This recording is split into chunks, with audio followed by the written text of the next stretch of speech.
बिस्मिल्लाहिर्रहमानिर्रहीम। प्रोक्योरमेंट वाले अक्सर हमाकतें करते रहते हैं, स्पेशली जूनियर स्टाफ जो होता है वो तो रोज़ बहुत सारी हमाकतें करता है, डांट भी खाता है। लेकिन एक हमाकत जो अगर आप कर देते हैं तो फिर आपकी नौकरी गई, तो उस नौकरी को खोने से बेहतर है कि आप एहतियात करें और उस तरह की हमाकत ना करें। तो वो हमाकत क्या है? वो हमाकत है वेंडर की पेमेंटें रोकना। बहुत सारे जूनियर स्टाफ, परचेज़र या वो लोग जो पीओ इशू कर रहे होते हैं, वो जब कुछ लाख या कुछ लाखों का पीओ वेंडर को पकड़ाते हैं तो उस वक्त उनकी जो सिचुएशन है ना, वो अपने आप को खुदा समझ रहे होते हैं। मतलब वो हाईएस्ट लेवल के ऊपर बैठे होते हैं कि ये जो इतने लाख का पीओ मैं इसको दे रहा हूँ, तो मैं इसको मैं इसको रिस्क दे रहा हूँ, मैं इसका खुदा हूँ, मेरी वजह से ये वेंडर इतनी अमाउंट कमा रहा है या इतना जो, तो वो उसका लेवल ही कुछ और होता है परचेज़र का। और इसी में वो कुछ ना कुछ इस तरह की हिमाकत किसी भी डिस्प्यूट की सूरत में वेंडर की पेमेंट रोक के कर देता है। तो यहाँ पे एक सीधा एक्शन जो वेंडर कर सकता है वो ये है कि वो केस कर दे, कोर्ट में जाए कि जनाब ये मेरा परचेज़ ऑर्डर है जो कंपनी ने दिया हुआ है, ये मैंने सप्लाई दी थी उसकी रिसीविंग है, ये मैंने सेल टैक्स पे किया हुआ है जो कंपनी ने चार्ज कर लिया, तो मेरी पेमेंट नहीं की, तो अब मेरी पेमेंट करवा दें। अब ये जो तरीका है इसमें कुछ टाइम भी लगता है और स्पेशली पैसे भी लगते हैं, लेकिन दूसरा तरीका इससे भी आसान तरीन तरीका है, और वो तरीका है आपके पास सोशल मीडिया का हथियार। कि सिंपली वेंडर सोशल मीडिया पे जाके जस्ट 2 लाइनें लिख दे कि ये कंपनी है और ये वेंडर के साथ इस तरह से सलूक कर रही है और उसकी पेमेंटें रोक रही है। अब जितने भी प्रोफेशनल लोग हैं वो सब लिंक्डइन के ऊपर अब अवेलेबल होते हैं, तो आप लिंक्डइन के ऊपर पोस्ट लगाएं और विद एन आवर जो है बहुत सारी डिफरेंट इंडस्ट्री के लोग उसके ऊपर कमेंट्स करना शुरू कर देते हैं, और उन्हीं में से कोई ना कोई बंदा उस कंपनी का भी होता है जिसकी कंप्लेंट होती है। तो फ़र्ज़ कर लें कि एक ABCD कंपनी है, मुझे उससे शिकायत थी, मेरी पेमेंट उन्होंने रोक ली। अब मैंने बड़ी रिक्वेस्ट की परचेज़र से कि यार खुदा का वास्ता है भाई, प्रॉफिट तो थोड़ा सा होता है, तो बाकी तो असल कॉस्ट है जो हमने आपको दे दी, तो आप क्यों पेमेंट रोक रहे हैं?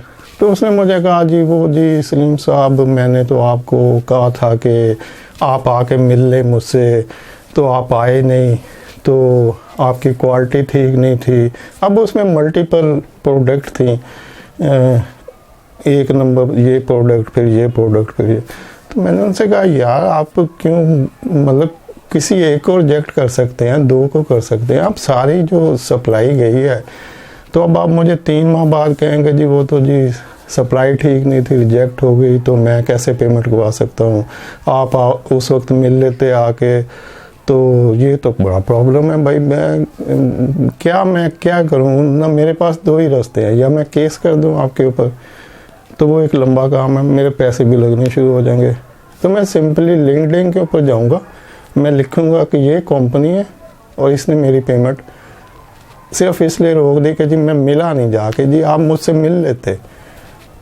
तो अब जैसे ये न्यूज़ किसी भी जो लोग लिंक्डइन के ऊपर अवेलेबल होते हैं उनकी नज़र से गुजरती है और सीनियर मैनेजमेंट के पास जाती है, तो उस वक्त सीनियर मैनेजमेंट के पास लाइन लग जाती है प्रोक्योरमेंट वालों की। पहले तो हेड ऑफ डिपार्टमेंट और उसके बाद उसकी जिसने पेमेंट रोकी। तो अब यहाँ पे जो मैं आपको पॉइंट आउट करना चाहता हूँ कि जो हमाकत लोग करते हैं इस तरह की, कि किसी भी कंपनी के लिए अपने ब्रांड की लॉयल्टी या कंपनी का नाम जो है वो बहुत बड़ी चीज़ होता है। इसके ऊपर कंपनियाँ मिलियन ऑफ रुपीज़ खर्च करती हैं।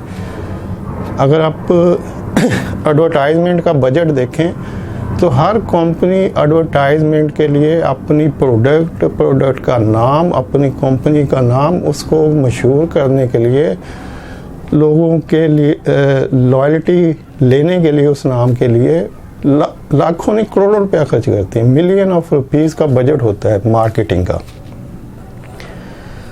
तो अब जिस नाम के लिए जो सीनियर मैनेजमेंट इतना अमाउंट खर्च कर रही होती है, जब उसका वो नाम सोशल मीडिया पे इस तरह से लिया जाए कि इन्होंने इतने लाख की पेमेंट रोक ली, तो वो कंपनी मतलब वो कंपनी उस परचेज़र के साथ क्या सलूक करेगी।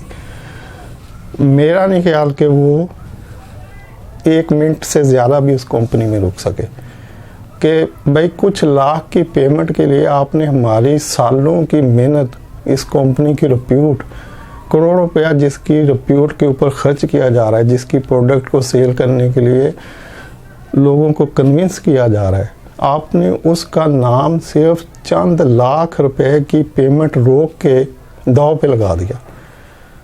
तो अब ये सिचुएशन में उस परचेज़र के साथ मतलब उसकी जॉब तो दांव पे लग गई। और आजकल इतनी बुरी हालत है मार्केट की कि एक दफ़ा जॉब चली गई तो फिर बहुत मुश्किल है कि फिर आपको यूके का वीज़ा ही लेना पड़ेगा। अदरवाइज़ लोकल मार्केट में कोई गुंजाइश नहीं है। तो जितने भी परचेज हैं, और स्पेशली जो कंप्लेंट मेरी है, मैं जिसको टारगेट करके कर रहा हूँ, तो उनके लिए यार प्लीज़ लोगों को तंग ना करें। अगर कोई आपको सप्लाई देता है तो उसमें थोड़ा सा प्रॉफिट होता है, उनकी पेमेंटें रिलीज़ कर दें, तंग ना करें उन्हें और अपनी जॉब को ख़तरे में ना डालें। तो इस तरह की हिमाकत ना करें कि कल को ये बात सोशल मीडिया पे जाए और सोशल मीडिया से सीनियर मैनेजमेंट के पास जाए और फिर आपकी लाइन हाजिरी हो कि भी ये क्या और किसके कहने पे आप कर रहे हैं।